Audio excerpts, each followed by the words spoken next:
I never thought a piece of cold, unyielding steel could hold the tremors of my past, but there it was, that locked safe beneath our marriage, ominously staring back at me after 30 long years.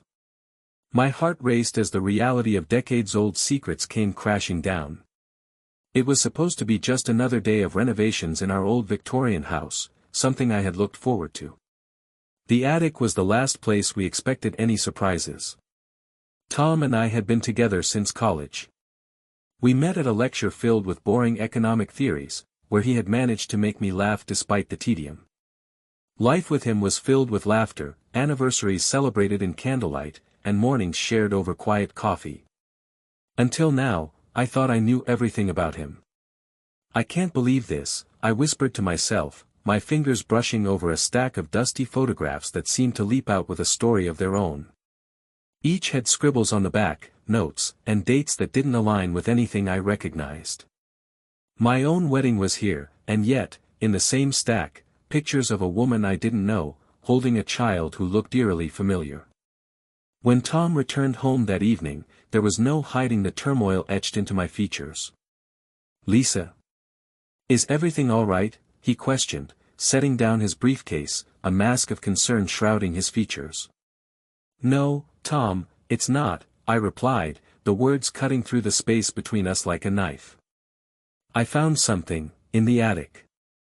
His eyes flicked towards the ceiling, then back to me, a flicker of panic flashing too quickly to hide. "What do you mean, something?" "There's a safe, Tom. And it's open." The silence that followed was deafening, the air thick enough to choke on. He tried to dismiss it first, with a weak smile. "Oh, that old thing. It's just—" "Don't," I interrupted, throwing the photographs onto the table between us. His face paled, the unspoken words hang like a specter over us. "I was going to tell you, I swear. I just didn't know how." His voice trembled slightly, like a caught deer, unsure whether to fight or flee. "What is this, Tom? Who are these people?" I demanded, each question barbed with years of trust now shattered. He stumbled through explanations, each less convincing than the last, a former life, a hidden past, details that never touched our 30 years woven together. I felt our marriage was a facade, a beautifully crafted illusion now exposed by the unforgiving light of truth. Later, as I drove to my best friend's house for solace, the tears I had held back on unraveled in silence. The road stretched endlessly, much like the questions that now plagued my mind. What else had he hidden? What other ghosts lingered in the shadows of our life? At my friend Becky's, I collapsed into her arms, the sobs shaking my core. "I can't make sense of it," I mumbled between tears. She pulled back, holding my shoulders firmly. "You don't have to make sense of it right now. Just let it out," she said, soothingly. The evening wore on with wine and whispered conversations.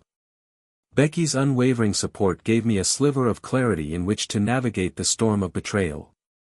Returning home felt different, a place once safe now foreign. Tom sat waiting, his posture a mixture of exhaustion and penance. "I never wanted to hurt you, Lisa." But he had, and neither of us could change that. His apologies seemed small against the backdrop of pain they were meant to assuage.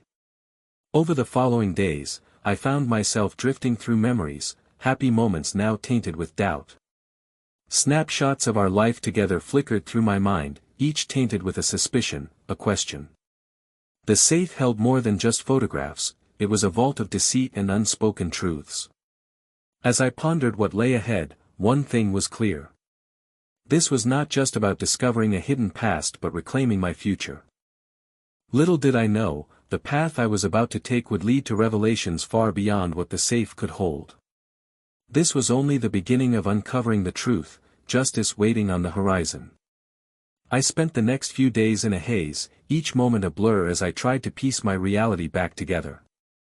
The house, once a sanctuary of love and shared dreams, felt like a crime scene. I was living in the ruins of what I thought my life was, sifting through the debris for something solid to hold on to. Tom had been staying with a friend, giving me the space I needed, which was good because every time I thought about seeing him, a wave of anger surged through me. How could someone who promised me everything hide such monumental parts of their life? The photographs, the documents, it was as if a stranger had crept into my marriage and replaced my husband with someone I didn't recognize. I decided to dive deeper. I needed answers and reassurance that my entire life hadn't been a lie. Armed with a magnifying glass, literally and figuratively, I began to examine every piece of paper from the safe thoroughly. Old letters, legal documents, even a few birth certificates, it was all there, each more incriminating than the last. My brain buzzed with questions. How much of this was legal? Was my entire marriage a fraud? The letters were particularly potent, filled with words that painted Tom in a light I had never seen before. There was affection in his voice, but not for me, for another woman, Sarah, who seemed to know him better than I ever did. Sarah, her name echoed repeatedly in my mind, a relentless drumbeat of betrayal. I needed to speak with someone who might understand this convoluted mess. But speaking with Tom felt like opening a Pandora's box. I picked up the phone and called Sarah, a contact number scribbled on the back of one of those letters. My heart pounded as I dialed, each ring an eternity. She answered on the third ring. Her voice was smooth, practiced. Like she knew this day might come. Hello. Is this Sarah? I asked, my voice barely above a whisper, my throat tight with emotion. Yes, who is this? My name is Lisa. Lisa Thompson. I believe you know my husband, Tom. There was a pause on the other end, a silence so profound it seemed to echo down the line. I see, she said finally, her voice steady. I wondered when you might call. We arranged to meet at a small cafe on the outskirts of town. The kind of place where no one asked questions and the presence of a stranger went unnoticed. I arrived early, needing time to ground myself before facing the woman who seemed to hold the missing pieces of Tom's life. Sarah was already there, seated at a corner table with an air of quiet confidence. She was beautiful, poised, and seemed unfazed by our impending conversation. I approached, my steps unsure. Lisa, thank you for coming, she said, standing to greet me, her smile warm, as though we were old friends meeting after a long absence. I need to know the truth, I said, skipping any semblance of small talk. Of course, she replied, motioning for me to sit. I understand this must be incredibly difficult for you. You think? I couldn't help the bitterness that seeped into my voice.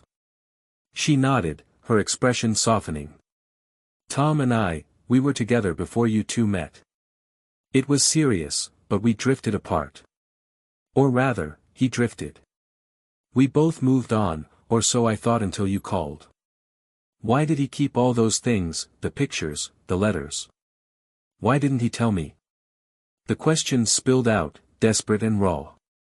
I can't speak for him, she said carefully, but Tom has always been a man of many layers. Perhaps he couldn't bear to let go of that part of his life. He's been lying to me for 30 years. I exclaimed, the cafe suddenly feeling too small, too constrained for the enormity of the conversation. My emotions threatened to spill over, yet Sarah's calm presence forced me to confront my own chaotic feelings. I wish I had the answers you need, she said quietly, genuine sadness in her eyes. I wanted nothing more than to live my life without this shadow from the past.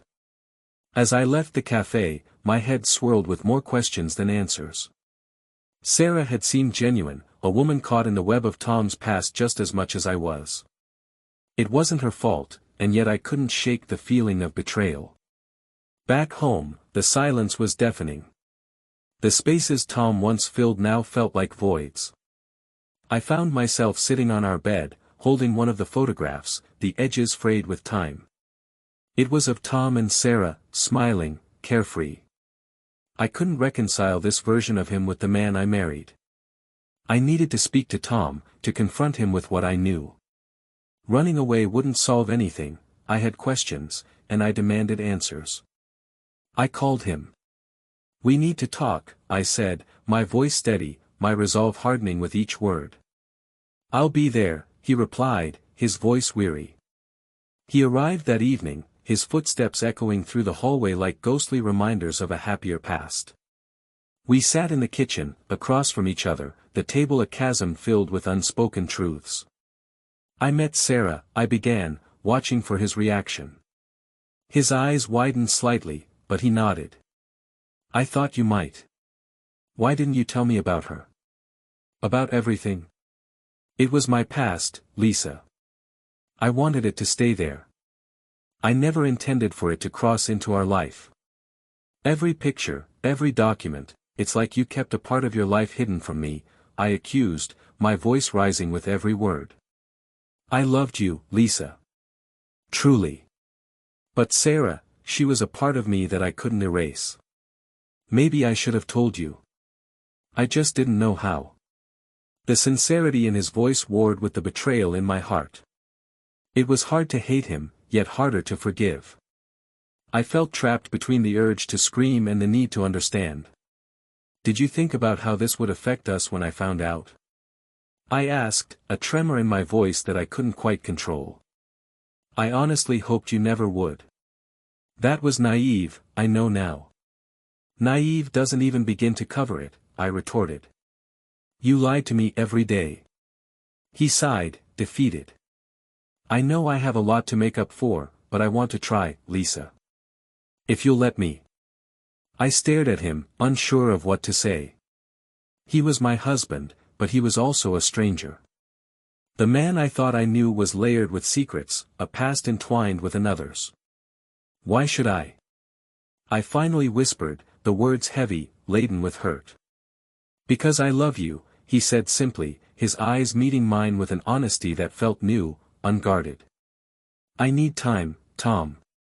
"Time to think, to heal," I replied. He nodded, understanding that this was going to be a long journey, and one that might not end the way we both hoped. The conversation left me drained, but for the first time since this all began, I felt a sliver of relief. Answers had begun to surface, though they were not the ones I wanted. But it was a start, a painful, raw beginning to what needed to be a long process of self-discovery and clarity. And while the future remained uncertain, I was determined to uncover every truth, face every lie, until I could finally decide where to go from here. The journey was far from over, and I was ready to see what waited at the end of this tumultuous path. The days that followed felt like they were played out in slow motion. Each morning I woke up with a fleeting moment of forgetfulness, a split second where the weight of the world hadn't yet descended. But then reality would crash back, leaving me grappling with the enormity of the situation anew. Tom and I continued to live separately. The space apart was necessary. It gave us both room to breathe, to reflect, and to decide what our next moves might be. My friends took turns checking in, providing support without prying too much, except for Becky. Her empathy and patience were boundless. "Are you holding up okay?" Becky's voice was a steady anchor in the swirling storm of emotions. "I'm trying.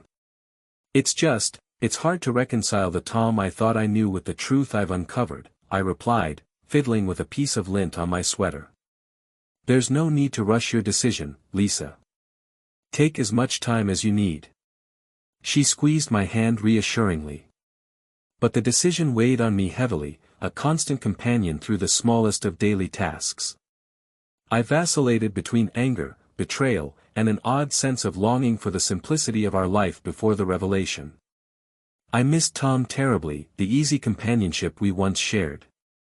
And that yearning, that inexplicable desire to go back to what once was, only served to confuse me further. Work became my solace. Throwing myself into projects, meetings, and deadlines was a welcome distraction, a way to momentarily sidestep the chaos of my personal life. But even in those moments of reprieve, Tom lingered at the edge of my thoughts. One afternoon, during a particularly taxing meeting, my phone buzzed with a call from an unknown number. I hesitated before excusing myself to answer it. "Hello. Lisa, it's Sarah." Her voice was calm, yet urgent. "I've been thinking, we should meet again. Is there something else I need to know?" I asked, my heartbeat quickening with apprehension. "Perhaps. I've been going through some of my old things, and I came across something that might be of interest to you. We settled on meeting at the same cafe, the sense of déjà vu palpable as I entered and saw her at our usual corner. This time, her expression was different, more determined, and perhaps a touch anxious. "Thank you for coming," she said as I sat down. "What did you find?" I asked, cutting straight to the chase. She handed me a small, worn notebook. "I found this in the attic. It belonged to Tom, from the time when we were together." I hesitated before opening it, but her nod urged me on. The pages were filled with Tom's handwriting, thoughts, and reflections from years ago. And as I read, my heart began to ache with a new understanding. It was his journal.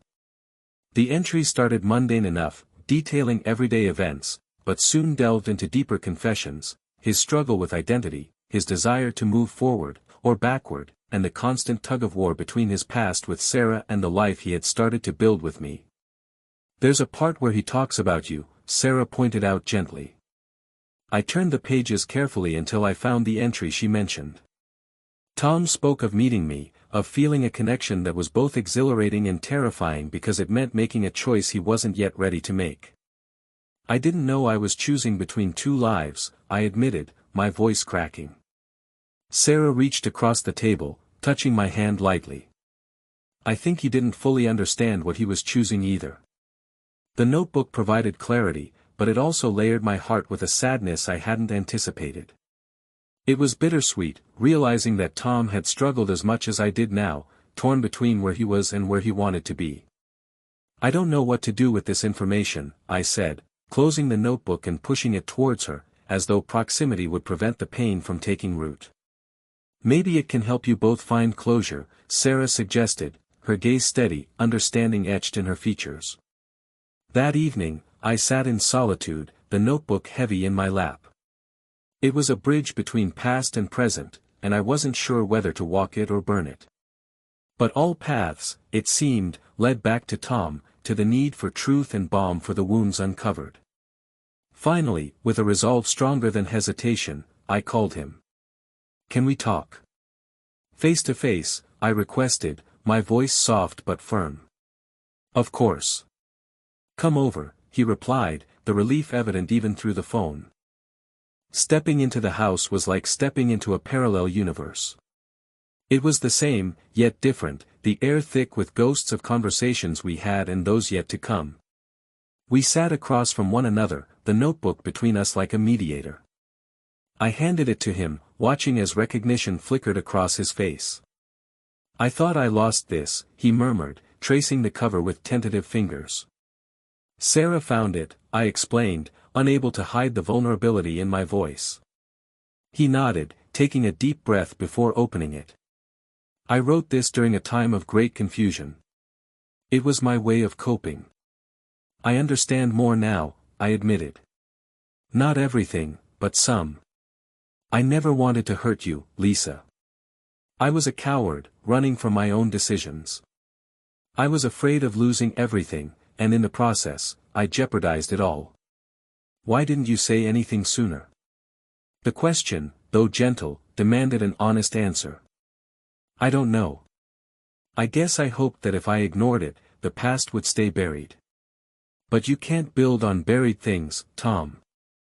They always find a way to surface." My voice was laced with sadness, but also with a growing sense of acceptance. He nodded, tears glistening in his eyes. "I'm sorry, Lisa. For all of it." Silence wrapped around us, a comfortable pause where words were no longer needed to fill the gaps. It was a moment of realization that while the past was inescapable, it didn't have to dictate the future unless we allowed it. We talked for hours, uncovering layers, truths, and half-truths, chipping away at the walls that had grown between us. It was painful yet necessary, a catharsis that left us both raw but strangely hopeful. When I left that night, the future was still uncertain, but the journey to it felt less daunting. The notebook remained behind, a relic of a time that had shaped us but no longer controlled us.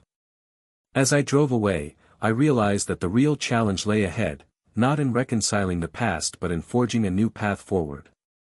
And while forgiveness might not be immediate, understanding had begun to sow its seeds, and with time, it might just bloom into something worth fighting for. The road to healing was long, but I was ready to start moving in the right direction, one step at a time. The days following my conversation with Tom were unexpectedly peaceful. There was a quiet understanding between us now, a fragile truce that allowed space to breathe, to reflect, and ultimately, to heal. It wasn't perfect, far from it, but it was a start. For the first time in what felt like forever, I woke up with a sense of purpose, a direction that, while undefined, felt right. I returned the notebook to Sarah, our conversation short but meaningful. "Thank you for finding this," I said sincerely, handing it back to her. "You're welcome. I hope it brought you some clarity," she replied, her voice warm and encouraging.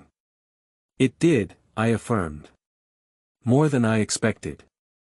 Life went on in its own disjointed yet rhythmic way.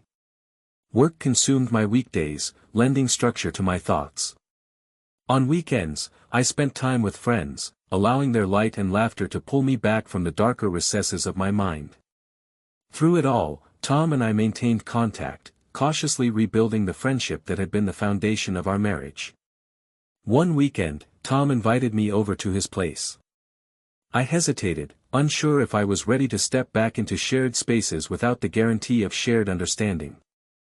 But something inside urged me forward, a whisper that promised this was a step we both needed to take.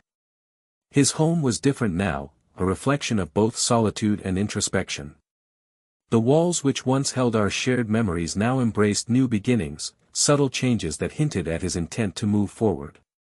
We sat in the living room, the afternoon light casting soft shadows across the floor. "I've been doing a lot of thinking," Tom began. His voice was calm, steady. "About everything." "Me too," I admitted, my fingers tracing the rim of my coffee cup, grounding me. "I want to make things right, Lisa. I'm not asking for forgiveness, not yet, but I want to earn it." His eyes met mine, open and earnest. "I appreciate that," I replied softly. "But it's not just about forgiveness. It's about rebuilding trust, and that takes time." "I know," he reluctantly agreed, the weight of the truth heavy in his words. "But I'm willing to put in the work if you are." His offer was sincere, a desire to mend what had been broken, and in that moment, I realized that the future was not a defined path but rather an opportunity to redefine what we wanted it to be. "Let's take it one day at a time," I suggested, the words a balm to both our souls. "No rush, just, see where things go." "That sounds perfect," he said, relief evident in his smile. We spent the afternoon talking, without the shadow of the past looming over us. We spoke of light-hearted things, the garden he had started in the backyard, a book I was reading, plans for an upcoming art exhibition. It was easy, familiar, a reminder of the bond we shared before everything came crashing down. As I prepared to leave, Tom walked me to the door, pausing with a question in his eyes. "Can I ask you something?" "Of course," I replied. "Do you think we'll ever get back to where we were?" His voice was vulnerable, a mix of hope and fear. I considered my answer carefully, knowing how much weighed on my response. "I don't know," I admitted honestly. "But maybe that's okay. Maybe we don't need to get back to where we were. Maybe we can be something even better." His expression softened, the hope in his eyes brightening. "I'd like that." I smiled, a genuine warmth spreading through me. "Me too." Leaving his home felt different this time, like a new chapter was beginning, one with possibilities I hadn't dared to imagine before. As I drove home, I considered our journey, the trials, the heartbreak, and the unexpected alliances that had formed along the way. It brought me to Sarah, an important piece of this journey, whose own strength and honesty had inadvertently influenced the path to healing. I decided to call her, an idea forming that was as much about closure as it was about new beginnings. "Sarah, would you like to meet for coffee again?" I asked, feeling a surge of nervous anticipation. "Sure, is everything okay?" she asked, her concern genuine. "Yes, I just thought it would be nice to catch up." We met at the same cafe, and this time, our conversation flowed easily, free from the weight of past secrets. Somewhere along our shared narrative emerged a surprising camaraderie, a mutual respect and understanding born from a place of vulnerability. "Thank you for being there, Sarah," I said, meaning every word. "Your honesty opened doors I didn't even realize were closed." "I'm glad we could help each other," she replied, a warmth in her eyes that spoke of newfound friendship. As we parted ways, I realized that this journey had not only been about Tom and me, but also about the people who unexpectedly became allies, helping navigate the murky waters of the past. It was a testament to the threads of humanity, that even in the midst of betrayal, trust and friendship could bloom anew. Returning home, I felt lighter, the burdens slowly lifting. I began to see that life was not a linear path but a series of interconnected moments, choices that led us either to despair or hope. And it was up to us which path we chose to walk. I spent the next few weeks focusing on myself, exploring new hobbies, and nurturing relationships that had flourished amidst the chaos. Tom and I continued to work on our relationship, allowing space for healing and growth. It wasn't always easy, old wounds occasionally reopened, but with each step forward, we learned to confront them with compassion and understanding. Eventually, a sense of peace settled over me, a realization that while the past could not be changed, it didn't have to define my future. Forgiving Tom, and indeed forgiving myself for the choices I made or didn't make, became a gradual process, one that taught me resilience and strength.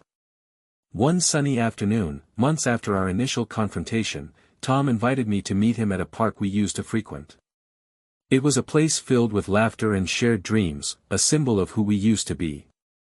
As I approached, I saw him standing beneath our favorite tree, its branches swaying gently in the breeze. The sight was both familiar and comforting. "Hi," he greeted, his smile genuine, warm, and filled with something new, hope. "Hi," I replied, settling beside him, the moment serene. We talked about everything and nothing, allowing the silence between us to speak volumes. It was the culmination of months of effort, the reward of hard-earned trust. As the sun began to set, painting the sky in hues of gold and amber, I realized that what we had now was not the fragile truce of before but a deeply rooted bond, renewed and strengthened. In that moment, under the sprawling branches of our tree, I understood that while the path to forgiveness and healing was fraught with challenges, it was also beautiful and transformative. We were not who we once were, but perhaps that was okay. What mattered was that we were here, together, ready to embrace whatever came next. And as we stood there, hand in hand, I felt a sense of peace and closure, knowing that our story's ending was not an end but a new beginning, a testament to love's enduring resilience and the boundless potential for redemption and renewal.